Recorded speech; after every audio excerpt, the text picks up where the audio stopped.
I'm Tim Collins. I'm a professional pitcher, and today I want to walk you guys through different grips and how to throw the curveball.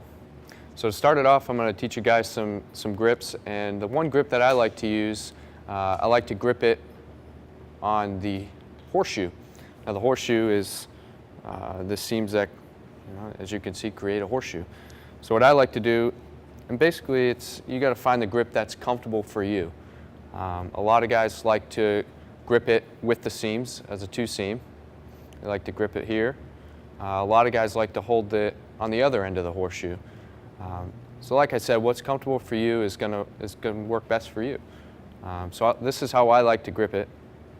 Now, one thing to remember when you're throwing the curveball, it's similar to the fastball as far as arm speed. And when you come, the only difference is when you come here, you want to turn your wrist in a little bit. You don't want to be here.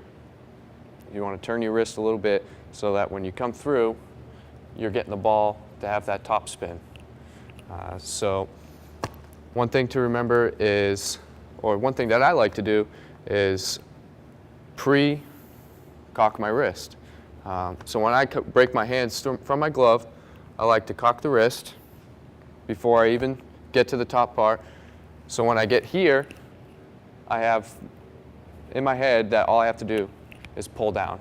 So it's almost like pulling that lampshade down.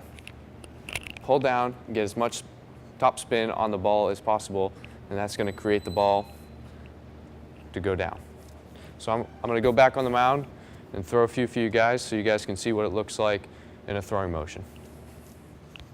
So the first thing that I think of when I throw the curveball is make sure I'm getting that wrist when I break from the glove, cocked and ready to throw the curveball.